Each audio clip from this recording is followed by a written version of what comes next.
ગુજરાતભરના તાજા અને સચોટ સમાચાર મેળવવા માટે અમારી રાષ્ટ્રીય સમાચાર ચેનલને સબસ્ક્રાઇબ કરો અને બેલ આઇકન પર ક્લિક કરો।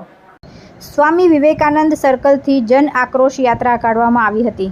સચિન હાઉસિંગ બોર્ડના મકાનો જર્જરિત હોવાના કારણે વહીવટીતંત્ર દ્વારા તેને ખાલી કરવાના પ્રયાસો કરવામાં આવી રહ્યા છે, પરંતુ અહીં અંદાજે 2666 મકાનોમાં આશરે 10,000 કરતાં વધુ લોકો રહે છે અને હાલ આ તમામ લોકો ઘર વિહોણા થઈ જાય તેવી સ્થિતિ ઊભી થઈ ગઈ છે। વહીવટીતંત્ર દ્વારા આવાસના ગેસ લાઇન અને પાઇપલાઇન કાપવાની શરૂઆત કરી દીધી છે, તેમજ વીજ પુરવઠો પણ બંધ કરી દેવા માટેની તજવીજ હાથ ધરવામાં આવી છે।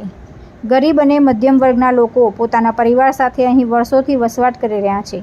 હવે એકાએક જ તેમને ઘર વિહોણા થવાની સ્થિતિ ઊભી થઈ રહી છે, ત્યારે વૈકલ્પિક વ્યવસ્થાની માંગણી રહેવાસીઓ દ્વારા કરવામાં આવી રહી છે। સામાજિક અગ્રણી સુરેશ શર્માને જણાવ્યું કે સચિન હાઉસિંગ બોર્ડમાં હજારો પરિવારો રહી રહ્યા છે, તેમજ બનાસ ખાતે પણ વહીવટીતંત્ર દ્વારા 750 જેટલા મકાનો ખાલી કરાવવા માટેની તજવીજ હાથ ધરી છે।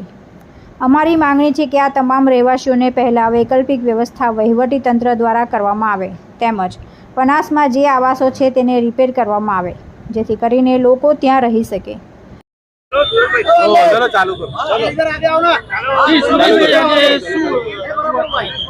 આજે સચિન સ્લમ બોર્ડ પુનર્વસન સંઘર્ષ સમિતિ અને AWS અવાજ બચાવ સંઘર્ષ સમિતિ સુરતના નેજા હેઠળ મ્યુનિસિપલ કમિશનરશ્રીને આવેદનપત્ર આપવામાં આવ્યા છે। આ સચિન હાઉસિંગ બોર્ડના 2666 જર્જરિત મકાનોની ફરિયાદ છે। બનાસ ગામના 750 AWS આવાસના મકાનો ખાલી કરવાનો સરકારે નિર્ણય લીધો છે, પણ આ બંને મકાન વસાહતોને કોઈપણ પ્રકારનું વૈકલ્પિક વ્યવસ્થા આપવાનું સરકારે નિર્ધારિત કરેલ નથી। આજે જમીનના ભાવ આસમાને ગયા હોવાથી સરકારના સાથે મળેલા બિલ્ડરોની આ જમીનની પર ડોળો છે અને એને સપોર્ટ કરવાનું કામ આ બીજેપી RSSના સત્તાધારી લોકો કરી રહ્યા છે। માટે કોઈપણ પ્રકારની વ્યવસ્થા આપ્યા વગર આ લોકોને હાકી કાઢવા માંગે છે, જેથી એ આપનો દાવો હક પેલા જમીન પર કરી શકે નહીં। કલમ 19(3) મુજબ જ્યાં ઝૂંપડું ત્યાં મકાનની ભારત સરકારની સ્કીમ છે, મહાનગરપાલિકાની સ્કીમ છે, ગુજરાત સરકારની સ્કીમ છે, પણ તમામ કાયદાઓને આ જોડીને પી ગયા છે।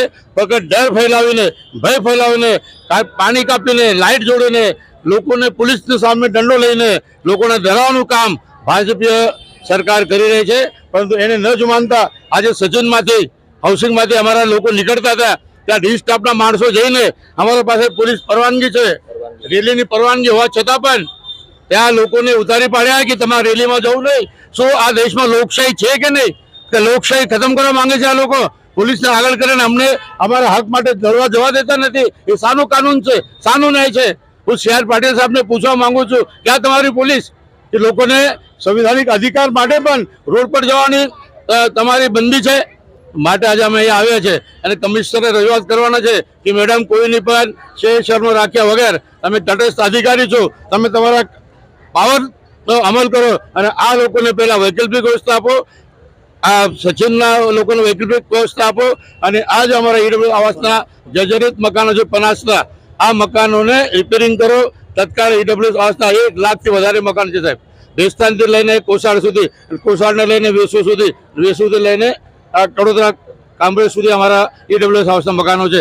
આ મકાનો પ્રત્યે સરકાર આ કાળા કાન કરશે તો આજે કંઈ નથી, આ તો ટેલર છે, પિક્ચર અભી।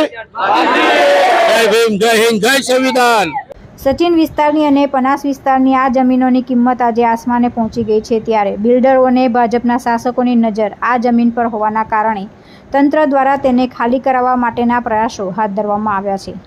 અમે આજે અહીં મ્યુનિસિપલ કમિશનરને રજૂઆત કરવા આવ્યા છે કે જે પણ લોકો વર્ષોથી અહીં રહી રહ્યા છે તેમને વૈકલ્પિક વ્યવસ્થા કરવામાં આવે। તુલસી શર્મા સાથે રાષ્ટ્રીય સમાચાર, સુરત।